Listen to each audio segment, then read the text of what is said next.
Meanwhile, amid the issues of corruption, particularly in the flood control scam, President Ferdinand R. Marcos Jr. maintains his trust in the Philippine Army over the alleged coup d'etat brewing in the Armed Forces of the Philippines, or AFP. Our Patrick De Jesus narrates the story.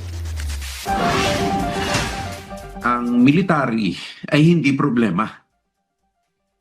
At ang military hindi solusyon sa lahat ng bagay. This was the response of Defense Secretary Gilberto Teodoro Jr. amid attempts to drag the military into political issues and in the middle of issue on corruption, particularly in flood control projects. According to the Secretary, soldiers remain focused on their duty to defend the country. However, Teodoro emphasized the importance of thoroughly investigating current corruption allegations.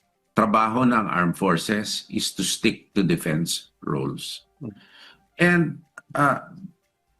although not naturally the public demands accountability, that is the primary responsibility now of all the investigative agencies to be credible and not to allow perceptions na ang perception na may kinikilingan or may tinatago na mag-impluwensya ng disinformation. The Association of Generals and Flag Officers, meanwhile, said that the call of some for the AFP to break away from government does not represent the majority of retired soldiers. Although former AFP officials have the freedom to express their sentiments, there should also be an assessment on whether some of these can already be considered as inciting to sedition.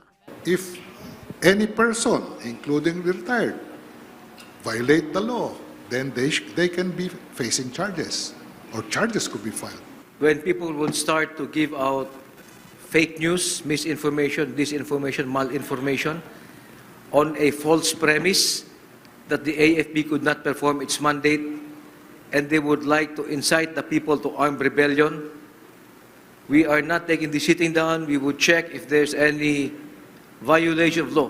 The AFP also once again denied rumors of a coup attempt, while President Ferdinand R. Marcos Jr. continues to hold full trust in the military, according to Malacanang. Nagpe-prepare po tayo for territorial defense, alerto po tayo at handa, even for HADR. At hindi po tayo naaapektuhan ng anumang ingay. May tiwala po ang ating Pangulo sa ating mga kasundaluhan na sila po ay mananatiling matatag at ang kanila lamang na ipasusunod ay kung ano po ang sinasabi ng konstitusyon. At lahat naman po tayo, hindi lamang po ang kasundaluhan ang galit sa korupsyon. Patrick De Jesus from the National TV Network for a New and Better Philippines.